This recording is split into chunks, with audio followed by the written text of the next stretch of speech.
Hello साथियों, नमस्कार। आज हम लोग जो कैलेंडर का हम लोग थ्योरी पढ़ चुके हैं, आज हम लोग उसी बेस पे क्वेश्चंस को करने का प्रयास करेंगे। मतलब कुल मिला के अब ये जो हम लोग का वीडियो है, ये जो हम लोग का सेशन शुरू होने वाला है, प्रैक्टिस सेट का है। अब आज हम लोग क्या करेंगे कि जितने भी क्वेश्चंस जीरो लेवल से, यानी जो बेसिक क्वेश्चंस हैं, पहले उनको करने का प्रयास करेंगे। उसके बाद हम लोग क्वेश्चन बाय क्वेश्चन यानी कि उसका लेवल बढ़ाते चलेंगे। तो आज हम लोगों का जो पहला क्वेश्चन है वो बहुत ही इंटरेस्टिंग क्वेश्चन है और आइए उसको समझने का प्रयास करते हैं। क्वेश्चन है कि संतोष का भाई विनोद संतोष से 525 दिन बड़ा है, जबकि संतोष की बहन उससे 75 सप्ताह बड़ी है।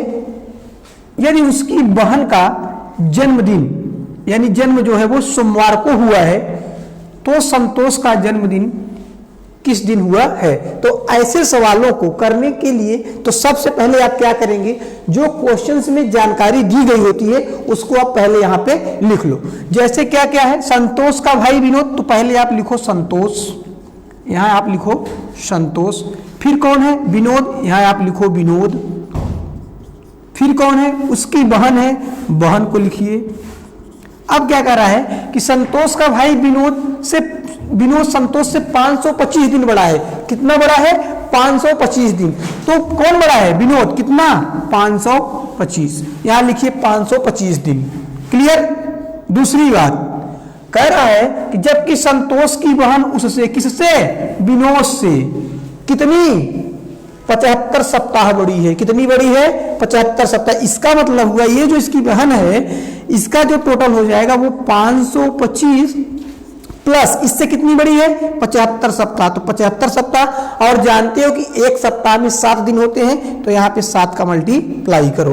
अब टोटल जो है कितना आएगा, तो देखो 525 प्लस 7 बचे 35 प्लस 7 49, 49 से 50 2 52, कितना हो जाएगा ये 52, यानी 525।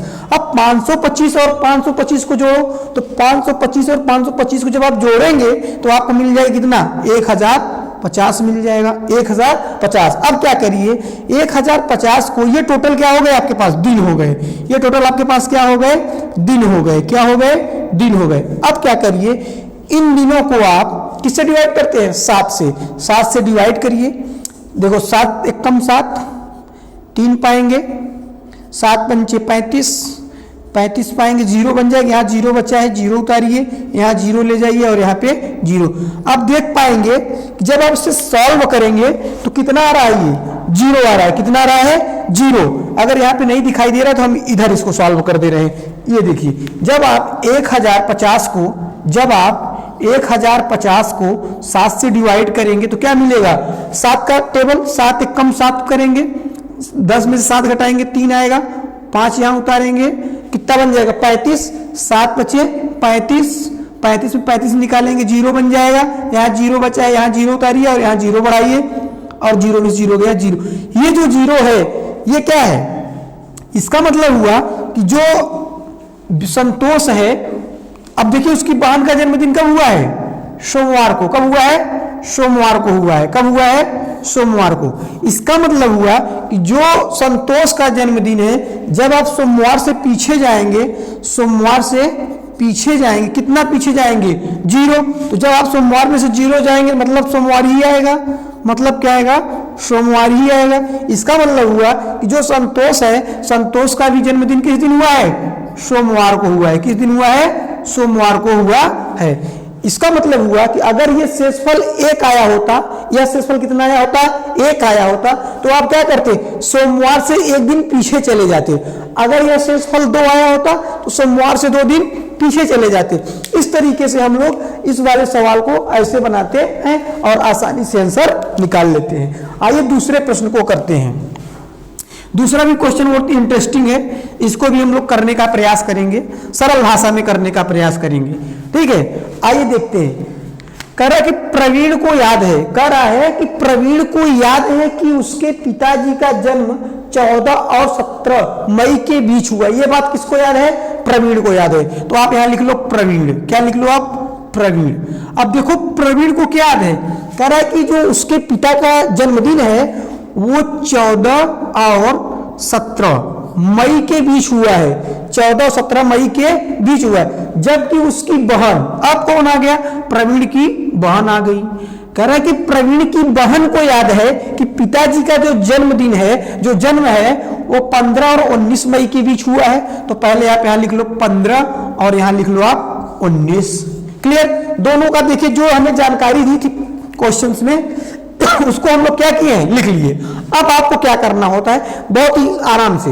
अब कह रहा है कि जो प्रवीण है उसको क्या याद है कि 14-17 के बीच में पैदा हुए हैं, मतलब जो उनका जन्मदिन, तो आप 14 के बाद क्या आता है 15, 15 के बाद क्या आएगा 16।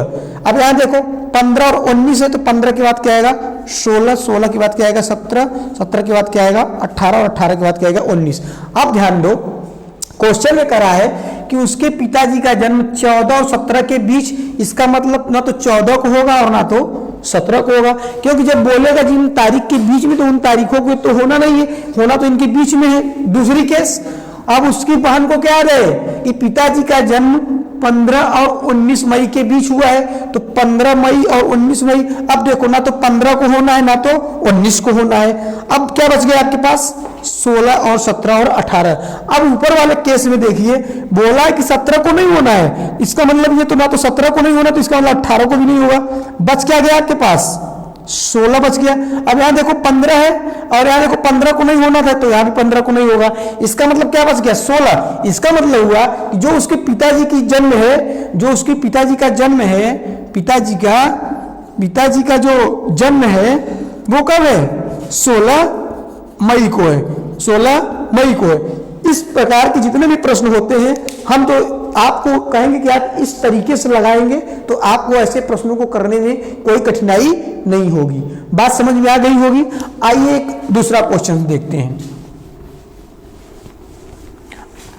अब ये जो क्वेश्चन होगा वो आपके लिए होगा और बहुत ही आसानी के तरीके से आप करेंगे। पहला, मैं आपसे कहूं 325 दिनों में कुल कितने विषम दिन होंगे, कुल कितने विषम दिन होंगे, कुल कितने विषम दिन होंगे। हमने आपको बताया था कि विषम दिन जब भी निकालने के लिए बोले तो जो दिन दिए गए हों उन कुल दिनों को आप क्या करिए 7 से विभाजित करिए। तो आइए चेक करते हैं। जब आप 325 को 7 से भाग लगाओगे तो आप देख पाओगे 7 चौके कितना होता है 28।